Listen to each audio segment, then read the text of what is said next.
let me introduce with you today our guest again. Today we have a national champion, an international awardee, and a state level champion in her country, India. She is an entrepreneur in her country and also a TEDx speaker, also a corporate trainer. She is much talented, and we welcome Swaima Ahmad to our studio. Thank you Hello, so much, Swaima. Welcome. Thank you so much, Rubaiet. Thank you for the generous introduction. Okay, I would like to ask you the question, same question again. That how is going on your quarantine, the lockdown situation in India right now? Uh, how you are passing those times? Yes, Rubaiet. So I'm having a very productive time during this lockdown, and we know I think this is an opportunity for us to take an inventory of our lives. So there are times when we are leading such a fast-paced life that we tend to miss out on the small pleasures of life. And this is an opportunity to somehow retreat and enjoy the stillness, enjoy the solitude and silence. So for me, the lockdown has been super productive because I got an opportunity to accomplish my personal goals, get back to my fitness routine, design a vigorous morning routine for myself. And eventually, I also got opportunities to reach out to more people. So I've designed online modules for my participants and viewers, wherein I train them in public speaking, effective communication skills, public speaking skills, people skills, and other corporate skills. So I think this lockdown has been a prolific opportunity for me to reach out to more people, train them, and add some value to their lives. I myself have joined some online courses. So overall, it's been a very holistic and enriching experience for me. Okay, Smaima, coming back to today's actual topic that we were about to discuss for to help the corporates as well as the students. So, according to our platform, the Textile Bloggers Bangladesh, it's a platform of as corporates as well as the professionals and also the students. I would like to ask you that for different perspectives, like for the professionals or the students or the corporates, what are the things they should develop to develop their communication skills? Right. So, Rebecca, I firmly believe that learning the art of communicating effectively is the need of the hour. So, the first thing that we as students or as professionals need to understand is the fact that communication skill is the king of all professional skills. So, if you wish to become a titan of your craft, a master of your industry, a heavyweight champion of your domain, then you need to understand that without communication skills, it will be tougher for you to accomplish your goals and to dominate your domain. So number one is the awareness. You need to make sure that you know the significance of communication skills, effective communication skills in your personal life, professional life, social life, private life, in all aspects of your life. So the first thing is the awareness. All of us need to buck up and realize how this single skill, mastering this single skill, can create miraculous impact in our lives. The second thing that we need to start doing, Robert, is making communication skill, learning the art of communication skill, an integral part of our daily routine. There are times when we aspire to, accomplish our goals and fulfill our dreams and have those tiny triumphs. But unless you make them a part of your daily agenda, a part of your everyday learning, it becomes a distant dream. So I think the second thing that we need to do in order to become effective, masterful communicators is to inculcate, habits, routines, rituals, and activities that amplify our communication skill on a daily basis. A lot of us think that, public speaking or delivering a speech at a platform on an occasion is the only opportunity you get to improve your communication skill. I think that's a big misconception. We need to understand that everyday communication that we have with people, our daily conversations, our digital communication, these are primarily the platforms that give you an opportunity to enhance your communication skills, to amplify your understanding about people, to deeply understand human nature. So I think the second thing that we need to be doing right now is inculcating habits. So the first habit that we could inculcate right now as students is the habit of reading vigorously, not once in a blue moon, not just on weekends, not once in a month, every single day, maybe for 30 minutes, maybe for 20 minutes, as per your convenience, as per your feasibility. We need to include daily reading as an agenda. Number one. Number two is writing or journaling. As we know that effective communication is about four key skills: your reading skills, your writing skills, speaking skills, and listening skills. And if you want to ace the domain of communication, you have to do justice to all four skills. So in order to read well, we need to start reading consistently every day. Maybe you can begin by reading just one page of your favorite book, or maybe 2 pages, and gradually increase your daily agenda, your daily goals. That's number one, reading. Number two, we need to start becoming charismatic listeners. Now, it is said that every time you say something, you say what you already know. But when you listen, you learn something new. And listening effectively is a masterful communication technique. So all of us need to listen to people, for who they are, for their ideologies, for their ideals, for their insights. That's listening skill. We need to listen to people who speak well so that we can imbibe key communication lessons from all these individuals. The third technique that we need to start adopting, the third skill, is speaking skill. That's possible only when you're mindful of your communication. So probably the only thing that we perform the most after breathing, from the time we wake up till the time we retire to bed, is communicating, is speaking. And therefore it becomes all the more imperative for us to start communicating with people effectively. Effective communication here is all about conciseness, clarity. It's about confidence in your communication. It's about conviction, how much you believe in what you're saying. That's number three, communication, speaking up actually. And number four, the fourth technique that all of us need to learn is the skill of writing, the writing skill, which comes by maybe writing something every day. It could be writing your daily diary, your daily reckoner, your journaling, anything of that sort. So it's very important that we start doing all of these activities in order to give a holistic approach to communication skills, Ruben. A lot of students these days have a misconception that being an effective communicator is all about speaking effectively in English. That's a blunder, I believe. It's high time we realize that communication is a skill and English is a language. So no matter what language you speak, what your mother tongue is, what language you are proficient in, it is important that we learn the techniques of communication. We learn communication as a skill and not as a language. Oh, that was a so effective thing that we have learned that yes, only English is not the language we can communicate with. We have so many our mother tongues we can communicate. The main thing is to communicate with people and to speak out loud, right? So I would like to ask you that this is a very common question for all the stage performers. Like they are very nervous on their stages. So I'd like to ask you about the tips. What you would like to give our audience that they will not be nervous in stage. Okay, Rubet. So, Rubet, it is said that if there's something people fear the most in the world after death, it's public speaking. So, the sense of jitter and anxiety and nervousness, these emotions are bound to pop up because public speaking is a daunting task.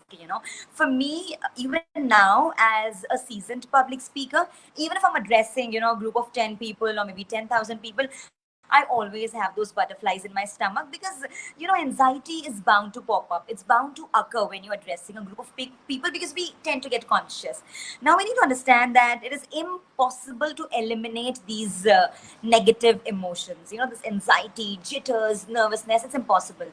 What we can do, on the other hand, is manage them effectively. Number one, let's acknowledge that we do have fears. We have our own set of insecurities, and public speaking, of course, is the biggest fear, one of the biggest fears in the world. So let's acknowledge that we are fearful. The second thing that we could do is manage our anxiety. How do we do that? So for me, one of the best ways of managing my anxiety just before a public speaking engagement is deep breathing. Deep breathing exercises actually help me attain a normal pace of breathing, which eventually affects my vocal effectiveness, my body language, and my verbal effectiveness as well. So that's one thing. Deep breathing is something all of us can do easily and give our best shot in the assignment. The speaking assignment. The second thing that we could do, it's called vocal exercises, So that's a part of technical speech therapy, wherein you set your facial muscles moving, your facial muscles, your lips, your tongue. So performing some vocal exercises that can actually provide a lot of effectiveness and efficiency to your performance at the 11th hour, just on time. The third thing that individuals could do, is to be superbly prepared. It is said that if you are underprepared for a performance, you are not prepared at all. So you have to make sure you're over prepared, because proper preparation prevents poor performance. So the best thing, if you want to manage your anxiety, if you want to somehow diminish your anxiety on stage during an assignment, is to be superbly prepared. Have a lot of agenda, have incredible content. A lot of times, Dale Carnegie once said that there are three types of speeches we deliver. One is the speech that we prepare, the second is the speech that we deliver, and the third one is the speech that we wished we delivered. So there are three types of speeches, and none of us can always be at our elite best, at our most effective best in a speaking engagement. There are times when you prepare probably a lot of material, a lot of content, but delivery is probably quite minimal. You deliver probably 50% of what you've prepared, which is absolutely fine, because your preparation is your mantra, it's your hidden weapon, that can amplify and magnify your confidence on stage. It gives you the power to cope with your anxiety. It gives you an opportunity to mitigate the jittery feeling you have. So preparation is the third thing. Make sure that you're always prepared. I was reading a book on public speaking a couple of months ago, and it talked about Rubaiet, the famous practices of famous public speakers, prominent public speakers, especially the global leaders. And it talked about how effective all of them have been in terms of practicing, till the last moment, till the ceremony, till the assignment, they kept practicing, That was the level of preparation that they craved for. And I think that's the third thing. We need to practice, we need to believe in the power of perseverance, and that's exactly how you become an effective, efficient speaker. Oh, that's very good. That the things you have told, that though those are very little things, but these will be effective for the performers right now. So I would like to ask you another thing. Though we are the public speakers, we always tell that you should concentrate on your language, not the language you want to, like the English or the other languages. But still, every students, everyone has anxiety to perform in English or to just learn in English. So what you will give the tips to them, that how they can master their language in probably it will be English or any other languages? What are the things they should master on? All right. Okay. So, Rubaiet, answering this question, as I mentioned earlier, English is a language and communication is a skill. So, once you master the art of communication, you tend to reach out to more people and impact them profoundly. Now, when it comes to why we need to learn English language, primarily this is a global language. It gives you more accessibility, So, if you're traveling around, if for your career, for your social life, it's important to reach out to more people, and that's the reason why it becomes imperative for us as individuals to learn the English language. And some tips to improve your linguistic skills when it comes to English, especially if English is not your mother tongue, if it's your third language, how do you learn? So, as I mentioned before, it's important that we focus on all the four skills. Number one, if you want to improve your effective speaking skills in English, you have to start with your vocabulary. There are times when you're given a topic to speak, and there is a sudden thought blockage. And this sense of thought blockage, going blank on stage or going blank before someone, probably happens because of the lack of vocabulary, the shortage of words. So it's important that we begin by, building up our vocabulary, and this is possible by reading voraciously to begin with, and including the agenda of vocabulary building in your personal development. So we have something called to-do list. I'm sure most of our viewers, effective viewers, may be writing a to-do list every day. Please make sure, boys and girls, ladies and gentlemen, if you want to become an effective communicator in English language, you need to include, these daily incremental improvements in your everyday agenda. Something like learning 10 new words in English every day and making sure that you apply them in your conversation. It could be on WhatsApp, on Facebook, while communicating with someone, while having a telephonic conversation. So building up your vocabulary so that you learn new words and that you're able to implement them in a sentence. The second thing that you need to do is learn basic English. Probably a proper sentence construction wherein you know how to compose a sentence that is grammatically correct. So learning how to compose basic sentences, that's again very important. And number three is practice. A lot of students out there have studied English for 12 long years from standard 1 to standard 12, and English has always been a key subject. And despite that, unfortunately, a major chunk of our students, our young population, are not able to express themselves effectively. I'm not judging, honestly. I'm simply reporting this is the harsh reality. A lot of them cannot even express themselves effectively, articulately, primarily because they have never manifested their speaking skills. Rubet, that's why I think the third thing to do is practice, practice, and practice. You have to make sure that you improve your communication in English by practicing communication in English with people around you, with your friends in college, with your teachers at college, with different people from different fraternity. Please make sure that you actually speak in English. And that's the third thing. And as I mentioned earlier, it's impossible to become an overnight sensation. You can't master a language in a week or in a month. It's impossible. It's all about the daily incremental progress that we make. So maybe if today you're learning 1% English, tomorrow if you slightly raise this benchmark and learn something more in terms of reading, writing, speaking, and listening, you will probably do yourself a huge favor. It would be an investment, because learning how to express yourself effectively is the greatest investment a person can ever make in their lives. I'm sure, Rubet, even you will agree with me. You have been with me in the South Asian finale last year, wherein you were representing Bangladesh. And I'm sure even you will agree with me that learning the art of effective communication is the need of the hour, and it's the best investment an individual can ever make in his life. Exactly. To grow yourself or to build up your career, it's the most important thing you need to acquire in your life. That is to communicate with people, and in definitely in different languages, because you don't know where you need it in what places.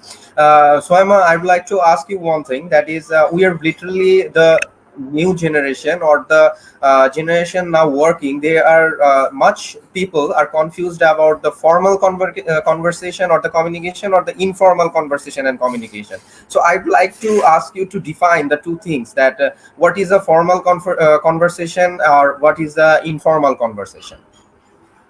All right, that's a very interesting question, Rubet. And coupled with effective communication, we also need to be aware of these two types of communication that should take place at a workplace. So we have something called formal English or business English or informal English, the English that we speak in our everyday lives.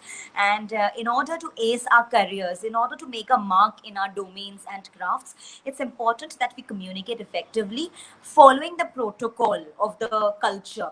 And today, the corporate culture demands business English or formal English, formal communication skills.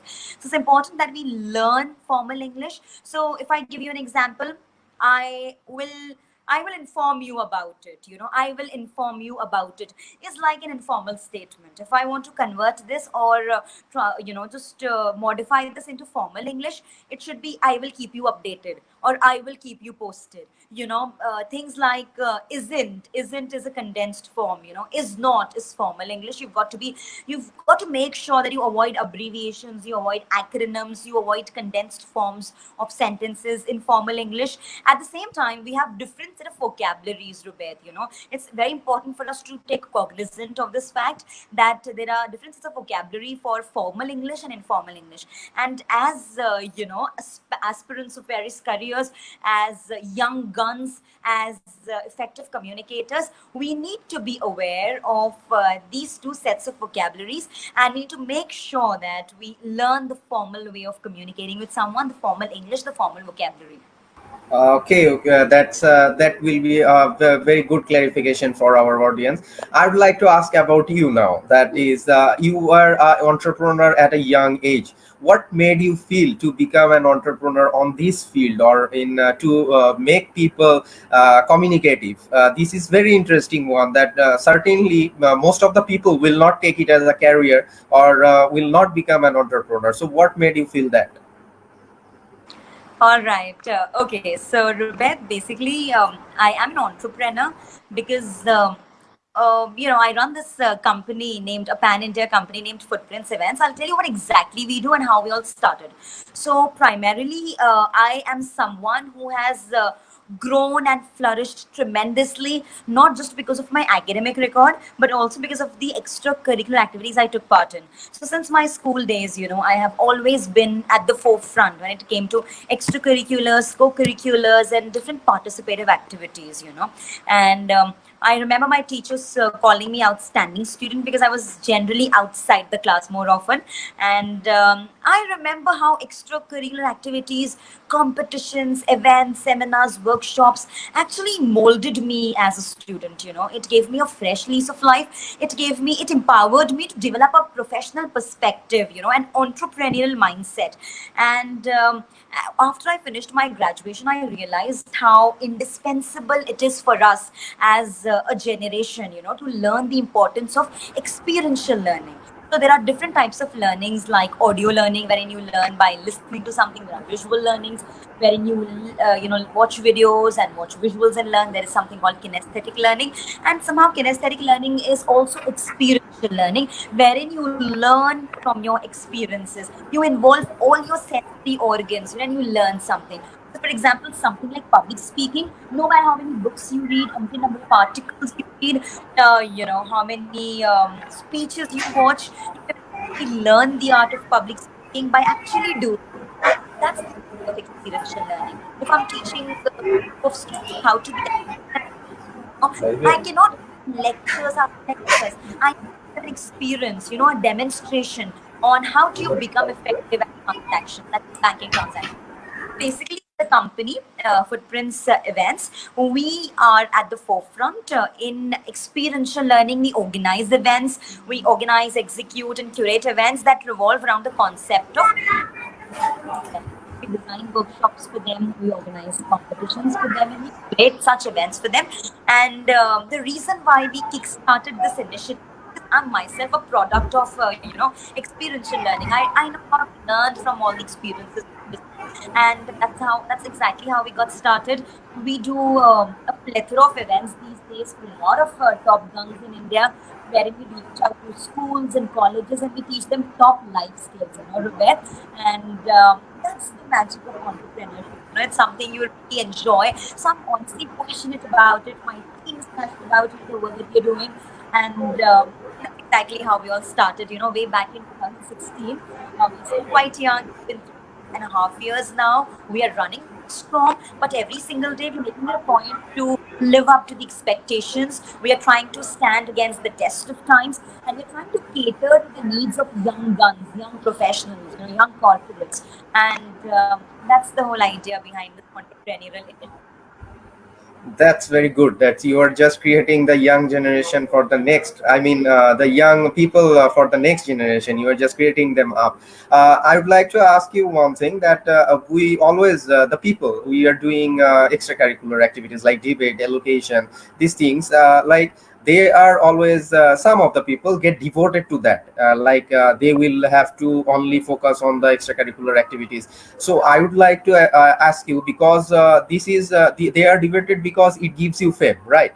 It gives you fame, it makes you famous, people knows you, people thinks that okay, he is or she is talking communicating at a good skill. So I'd like to ask you that how far it is important to develop your career or to get devoted on extracurricular activities. All right. So, Robert, The answer is, Aristotle's golden mean, the middle way. It's so important to strike a balance. I'm not asking students to, get engaged in extracurriculars to the extent that they completely turn a Nelson's eye towards the academics. Not at all. It's important that we strike a balance. So apart from your academics, one has to make sure that, he or she realizes his skill sets, her skill sets at a young age.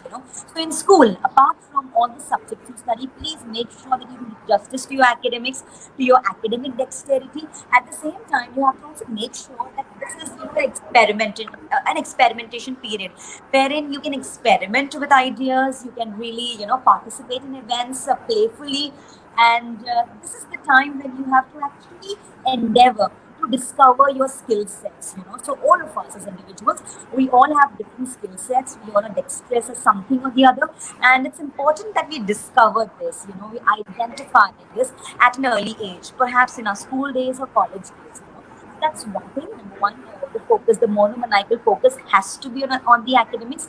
But coupled with this, as time progresses, we have to make sure that we focus on a holistic development.